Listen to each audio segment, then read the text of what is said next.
एक गुस्सैल विद्यार्थी की कहानी। ये कहानी है एक विद्यार्थी की जिसकी एक गुरुकुल में नई भर्ती हुई थी। भर्ती होने के बाद विद्यार्थी ने देखा कि उस गुरुकुल का एक नियम है जिसे सभी लोग बहुत कड़ाई से अनुसरण करते हैं। इस नियम के मुताबिक सुबह उठते ही नहाने धोने के बाद सबको कम से कम आधा घंटा ध्यान यानी कि मेडिटेशन करना होता था। लेकिन इस विद्यार्थी की सबसे बड़ी समस्या यही थी कि वो किसी भी चीज में ध्यान नहीं लगा पाता था। हर छोटी मोटी ध्यान खींचने वाली चीजें उसे गुस्सा दिलाती थी। नियम का अनुसरण करने के लिए उसने सबके साथ ध्यान लगाना शुरू किया, लेकिन अपनी आदत के अनुसार वह 2 मिनट से ज्यादा ध्यान लगा नहीं पाता और 2 मिनट में गुस्से से अपनी आंखें खोल देता। 2-3 दिनों तक ऐसे ही चलता रहा। वह 2-3 मिनट से ज्यादा ध्यान लगा ही नहीं पाता था। गुरुकुल के एक गुरु ने इस बात पर गौर किया और उस विद्यार्थी को अपने पास बुलाकर उससे उसकी परेशानी पूछी।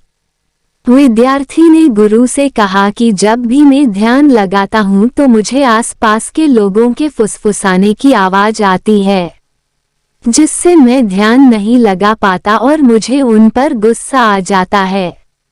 अगर आप सभी को चेतावनी दे दे कि ध्यान के वक्त कोई भी थोड़ी सी भी आवाज ना करे तो शायद मैं ध्यान अच्छे से लगा पाऊंगा। गुरुजी ने विद्यार्थी को समझाया कि तुम कहीं पर भी चले जाओ लेकिन तुम्हें हर जगह ऐसी आवाजें परेशान करती रहेगी। तुम दुनिया को नहीं बदल सकते, तुम्हें अपने आप को बदलना होगा।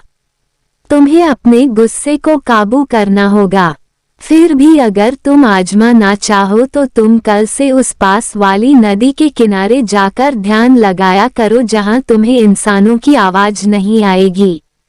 नदी किनारे जाकर ध्यान लगाने का सुझाव विद्यार्थी को पसंद आया और उसने अगले दिन सुबह नदी किनारे जाकर ध्यान लगाना शुरू किया।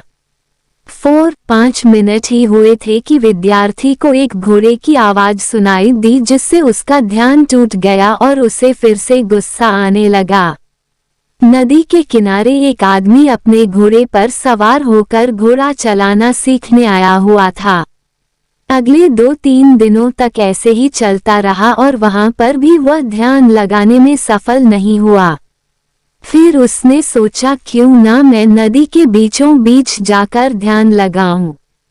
वहां पर तो उसे किसी की भी आवाज सुनाई नहीं देगी। अगले दिन से विद्यार्थी एक नाव में बैठा नदी के बीचों बीच गया और वहां पर ध्यान लगाना शुरू किया। कुछ दिनों तक ये चलता रहा और वह अच्छे से ध्यान लगाने लगा।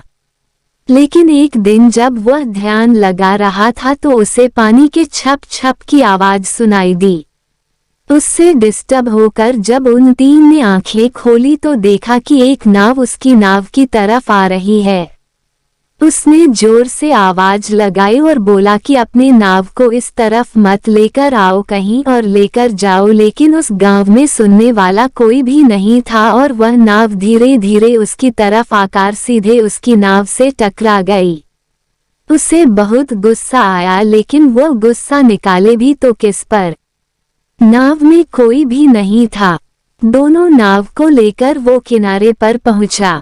जैसे ही वह किनारे तक आया उसके तरफ एक आदमी दौड़ता हुआ, यह उसी आदमी के नाम है, वह आदमी पर गुस्सा निकालने लगा और उसे बुरा भला कहने लगा।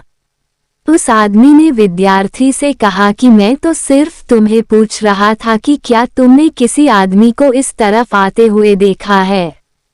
मैं उसकी तलाश कर रहा हूँ और तुम तो मुझे भी भला बुरा कहने लगे। जब विद्यार्थी को पता चला कि वह नाव उसकी नहीं है तो उसका थोड़ा गुस्सा शांत हो गया। थोड़ी देर बाद वह नाव जिस दिशा से आई थी उस दिशा में गया और वहां जाकर पता किया कि यह नाव किसकी है। तो उसे पता चला कि यह नाव रस्सी से बंधी हुई थी और तेज हवाओं के कारण वह छूटकर उसकी तरफ बहाई थी। ये जानने के बाद उसका बचा कुचा सारा गुस्सा शांत हो गया, क्योंकि यह घटना किसी इंसान के द्वारा नहीं किंतु प्रकृति के द्वारा की गई थी। थोड़ा शांत रहने पर और थोड़ा सोचने पर उस विद्यार्थी को समझ में आया कि उसे तभी गुस्सा आता है जब किसी घटना से वह परेशान होता है और वह इंसानों द्वारा की गई हो, लेकिन वही घटना अगर अपने आप होती है या कुदरत द्वारा की जाती है तो उसे गुस्सा नहीं आता। उसे अपने गुस्से पर काबू करने के लिए यह एक रामबाण मिल गया और उसे उस दिन के बाद जब भी गुस्सा आता तो उसने ये सोचना शुरू कर दिया कि यह सब कुदरत द्वारा हो रहा है, ना कि किसी इंसानों द्वारा, और उसका गुस्सा शांत हो जाता और वह अपना काम अच्छे से कर पाता।